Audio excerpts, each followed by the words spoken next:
Welcome to our channel. అన్ని రంగాల్లో మహిళలకు ప్రాధాన్యత ఇవ్వడానికి వారికి ఉన్నటువంటి ఆర్థిక పరమైనటువంటి అవసరాలని తీర్చడానికి కేంద్ర ప్రభుత్వం ఒక కొత్త పథకాన్ని అమలు చేస్తుంది. మహిళలు ఈ పథకాన్ని ఉపయోగించుకొని చిన్న చిన్న వ్యాపారాలు చేసి బ్యాంకు ద్వారా పొందిన రుణాన్ని తిరిగి పరపతి పొందడం కోసం ఈ కొత్త పథకాన్ని ప్రవేశపెట్టింది. ఈ పథకం పేరు ఉద్యోగిని. దేశంలోని మహిళలు అన్ని రంగాల్లో పురుషులతో సమానంగా ప్రగతి సాధించడం కోసం కేంద్ర ప్రభుత్వం ఈ పథకాన్ని ప్రవేశపెట్టింది.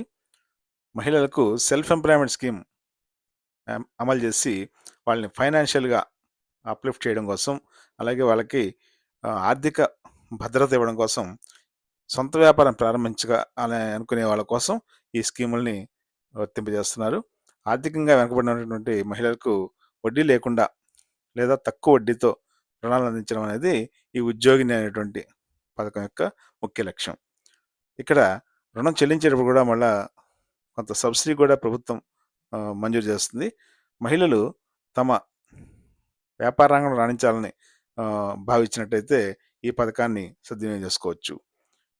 ఇక్కడ మహిళలు సొంతంగా చిన్న మధ్య తరహా వ్యాపారాలు ప్రారంభించడానికి కేంద్ర ప్రభుత్వం ఇచ్చేటువంటి ఈ పథకాన్ని ఉపయోగించుకొని రాష్ట్ర ప్రభుత్వాలు కూడా కొంత భాగస్వామ్యంతో ఈ మహిళలకి అవసరమైనటువంటి ఆర్థిక సహాయాన్ని అందించే అవకాశం ఉంది. అయితే ఈ ఉద్యోగిని పథకం కింద ఎంత లోన్ వస్తుంది, దీన్ని ఎలా తిరిగి చెల్లించాలి, బ్యాంకు వాళ్ళు విధించే నిబంధనలు ఏంటి అనేది ఇప్పుడు ఇక్కడ తెలుసుకుందాం. ఉద్యోగిని పథకం కింద మహిళలకు మ్యాక్సిమం 3 లక్షల వరకు లోన్ ఇస్తారు. ఈ రుణానికి ఎటువంటి సెక్యూరిటీ ఇవ్వాల్సిన అవసరం లేదంటే హామీగా ఎవరు ఉండడం కానీ, లేదంటే ఏదైనా స్థిరచరాస్తులు హామీగా పెట్టడం కానీ అవసరం లేకుండానే బ్యాంకు వాళ్ళు ఈ లోన్స్ని మంజూరు చేయాల్సి ఉంటుంది. అయితే ఈ లోన్ని తిరిగి చెల్లించడానికి బ్యాంకులు ఒక 3 సంవత్సరాలు మినిమం టైం ఇస్తారు. అలాగే 7 years మ్యాక్సిమం వరకు ఉపయోగించుకోవచ్చు. ఈ తీసుకున్న లోన్ మొత్తం బ్యాంకు నిబంధనల మీద ఆధారపడి ఈ క్యాండిడేట్స్కి ఉన్నటువంటి అప్లికెంట్స్కి ఉన్న పరపతి, అలాగే వాళ్ళకు ఉన్నటువంటి బ్యాక్గ్రౌండ్ చూసి కొంతవరకు వెసులుబాటు కూడా ఇచ్చే అవకాశం ఉంది. ఏజ్ లిమిట్ చూస్తే 18 నుంచి 55 ఏళ్ల మధ్యలో వయసు కలిగి ఉన్నటువంటి మహిళలు.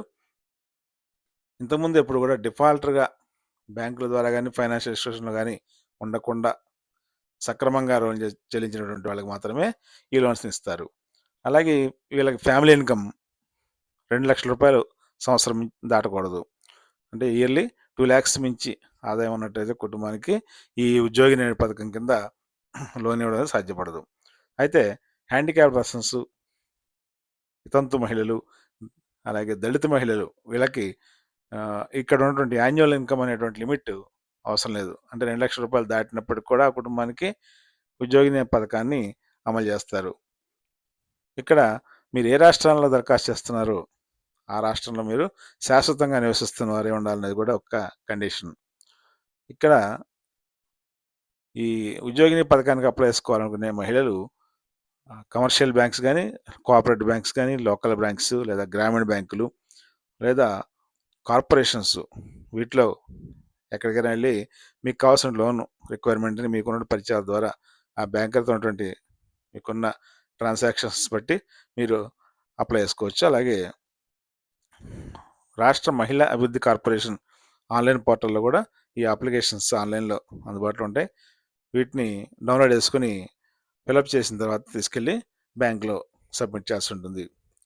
ఈ అప్లికేషన్తో పాటు ఆధార్ కార్డు, అలాగే అప్లికేషన్ ఫిలప్ చేసినటువంటి డీటెయిల్స్ అన్ని ఫిలప్ చేసిన form, next date of birth proof, address proof.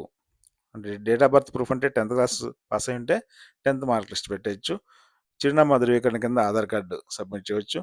కుటుంబ వార్షిక ఆదాయ ధృవీకరణ పత్రం అంటే ఎంఆర్ఓ ఆఫీస్లో తీసుకున్నటువంటి ఇన్కమ్ సర్టిఫికేట్ని సబ్మిట్ చేయాలి. కుల ధృవీకరణ పత్రం కూడా రిజర్వేషన్ క్యాండిడేట్స్ ఉంటే, అంటే ఓపెన్ కేటగిరీ వాళ్ళకి అయితే అక్కర్లేదు, బీసీ, ఎస్సీ, ఎస్టీ ఈ కేటగిరీస్ వాళ్ళు కుల ధృవీకరణ పత్రాన్ని ఎంఆర్ఓ దగ్గర తీసుకుని సబ్మిట్ చేయాలి. అలాగే రేషన్ కార్డు కనుక వైట్ రేషన్ కార్డు ఉన్నట్టయితే అది కూడా అటాచ్ చేయాలి. పాస్పోర్ట్ సైజ్ ఫోటోలు, అలాగే మీరు ఏ స్కీమ్కి దరఖాస్తు చేస్తున్నారు, మీకు ఏ వ్యాపారానికి పెట్టుకోవడానికి ఆర్థిక సహాయం కావాలనేది ఈ అప్లికేషన్లో క్లియర్గా మెన్షన్ చేయాలి. అలాగే ఇక్కడ 88 రకాల వ్యాపారాలు ఈ ఉద్యోగిని పథకం కింద అందించేందుకు ప్రిఫరెన్స్ ఇస్తున్నారు. వీటిలో ప్రధానంగా చూసుకుంటే ప్రొడక్ట్స్ చూస్తే cleaning powder, coffee, tea powder వీటిని తయారు చేయడానికి కూడా ఇక్కడ లోన్స్ ఉన్నాయి. అలాగే నోట్బుక్స్, టెక్స్ట్ బుక్స్, ఇంకా ఏమైనా వైట్ పేపర్ బుక్స్ ఇట్లాంటివి తయారు చేయడానికి కూడా అవకాశం ఉంది. అలాగే సోంపాపిడి, జామ్, జెల్లీ, పాలు, ఈ డైరీ ఉత్పత్తుల యూనిట్కి సంబంధించి, అలాగే చేనేత వస్త్రాలపైన ఎంబ్రాయిడరీ పనిచేసే వాళ్ళకి, పళ్ళు కూరగాయలు అమ్మే వాళ్ళకి, అలాగే కిరాణా సరుకులు కానీ, వంట నూనెల వ్యాపారం కానీ, బ్యూటీ పార్లర్స్, గాజుల తయారీ, క్యాటరింగ్ సర్వీసెస్, అలాగే అగరొత్తులు లేదా కొవ్వొత్తుల తయారీ, బేకరీలు, క్యాంటీన్, క్యాటరింగ్ సేవలకు సంబంధించి ఈ వడ్డీ లేనటువంటి రుణాలని ఉద్యోగిని పథకం కింద పొందవచ్చు. ఇక్కడ వడ్డీ లేని రుణాలు షెడ్యూల్ కులాలు, షెడ్యూల్ తెగలు, హ్యాండిక్యాప్ పర్సన్స్, అలాగే విడోస్ వీళ్ళకి మాత్రం ఈ వడ్డీ లేని రుణాలు ఇస్తారు. లోన్ మొత్తంలో 50% వరకు సబ్సిడీ వర్తిస్తుంది. అంటే దాదాపుగా ఒక 1,80,000 2 లక్షలు తీసుకున్నట్టయితే 2 లక్షల నుంచి సగం తీసేసి 1 లక్ష రూపాయల వరకు చెల్లించవలసి ఉంటుంది.